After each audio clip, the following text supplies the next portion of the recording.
All right, welcome back to the channel. So in this video, we're going to talk about Terence Crawford, Errol Spence Jr., and Joe Diaz, and specifically some things that he said about Terence Crawford letting Errol Spence Jr. fight just go because of various reasons that we will discuss in this video.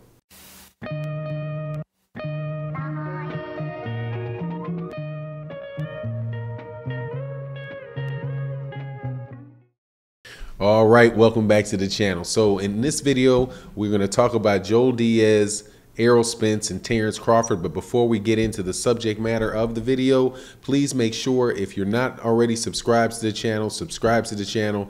And make sure that you like the video, share the video. It goes a long way towards helping the channel grow. But let's get into it. Errol Spence Jr. and Terence Crawford, they've been having conversations about this potential fight for several years now, pretty much ever since Terence Crawford came to the welterweight division. People have known that this fight is pretty much the biggest fight that can be made at 147 pounds, with the exception being of, a bit of an anomaly fight that we're having with Manny Pacquiao, where Manny Pacquiao is this aging legend, quote unquote legend. Some people don't think he's legendary, but the vast majority of people know who he is, and it's kind of like, like a one-off fight in the welterweight division. But other than the Manny Pacquiao, the fights that could be made with Manny Pacquiao, Errol Spence Jr. and Terence Crawford is the biggest fight that can be made, and probably the most significant fight that can be made. However, there's been a lot of back and forth and stuff about making the fight that has made a certain person named Joe Diaz very wary of the fight, and honestly discount the fight as something that should take place. So to get into the detail of it, Joe Diaz is a former trainer of Tim Bradley, and Tim Bradley is the 140-pound champion, is now an ESPN commentator who is friends with Terence Crawford, and who is famously was Terence Crawford was a sparring partner for Tim Bradley. And during the time that they was a sparring partner, that's when Joe Diaz was the trainer. So Joe Diaz has developed a friendship with Terence Crawford. So I think it's natural to kind of assume that Joe Diaz is a pro Terence Crawford. And what Joe Diaz has said is that Terence Crawford needs to it's like almost like two-sided thing that he brought, which is it's very similar to what other Terence Crawford fans have said. And first thing is that he says is that Terence Crawford shouldn't be trying to chase. No, he said basically that Errol Spence Jr. doesn't want the fight, and the reason that he said that, or what makes you believe that he said it, is he points to people asking for outrageous amounts of money, trying to look for fights, and saying, like, for example, like, if you know that you want to fight, you don't really want to fight someone, but you need to save face, certain people will ask for $10 million for a fight, knowing that they're not going to get the $10 million. And if they say, okay, oh, you don't have my $10 million, that means, I get out of the fight. And that's what Joe Diaz was implying that Errol Spence Jr. was doing when Errol Spence Jr. said that he had, and I have to assume that this is the time when he did it, was when Errol Spence Jr. was saying that he wants the lion's share of the purse. Like, he said something to the effect of it'll be 60-40, and if Terence Crawford keeps asking for making outlandish requests, then it'll go to 70-30. So that made Joe Diaz feel like Errol Spence Jr.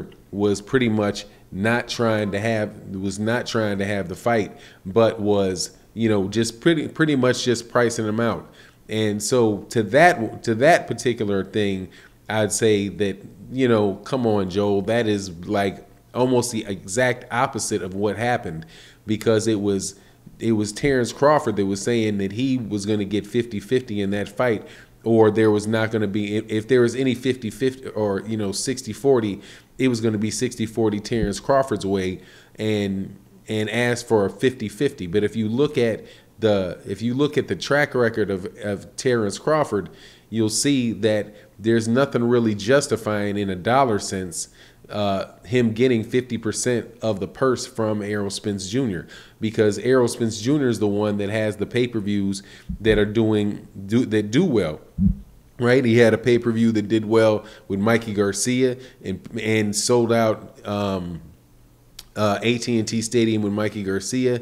He also had another one with Sean. He had another one with Sean Porter, and and then he just had a recent one, even though it was in the middle of COVID, with Danny Garcia. So it was Errol Spence Jr. that is really bringing most of the cachet to the fight, where Terence Crawford, on the other hand, is not fighting on pay-per-view. He fights on regular ESPN, and the couple times that he has been on pay-per-view, they haven't really been tremendous. They haven't been tremendously successful. At least that's what the word on the street is. Now, that could have been because of who he's fighting, right? And also the network that is promoting the pay-per-view, because it seems like Top Rank was really half-hearted in their promotion of the fight, and also very lackluster opponents in Victor Postal and Amir Khan, a faded Amir Khan.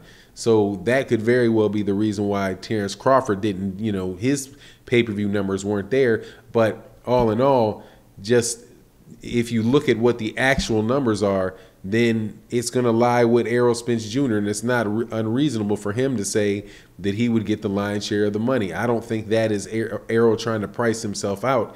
I think anything insistence on 50-50 or 60-40 in Terence Crawford's favor is pricing himself out. But then the other portion that he said was that he believes that Errol Spence Jr. is pretty much, he's not the same after that car accident that he had. And he points to, and I don't get this. He points to Mikey Garcia and how he didn't knock out Mikey Garcia, who's a small guy moving up. But that was before the car accident, and it was before the Sean Porter fight, because he said that in that fight, and then in the Danny Garcia fight, that Errol doesn't look that explosive. But even if you assume that, you take that to be true, I'm not quite sure why that would mean that Terence Crawford shouldn't fight him just because he may not look like he's the same fighter. He's still a guy that's got 2 of the championship belts, and if he beats Manny Pacquiao, he's going to have 2 of the championship belts and even a bigger name than he has now. And the fight still needs to take place because Terence Crawford, for the time being at least, is the WBO champion. Though he does have a fight with Sean Porter, which is, in my opinion, not quite a pick'em fight, but it's the toughest fight of Terence Crawford's career. So, all in all, what Joe Diaz had to say about it is, I take that as him being somebody that is just team Terence Crawford and is looking at things in a way that it is beneficial or gives the benefit of the doubt to Terence Crawford, which is reasonable, and because most fans do that. We're all, even though you're talking boxing, or in his case, he's training, he's obviously still a fan of certain fighters and people that have been in his camp and are going to support him. And I think that's reasonable. But anyway, that's my thought on the matter of what he had to say. You let me know what you think. And with that, I'm out. Peace.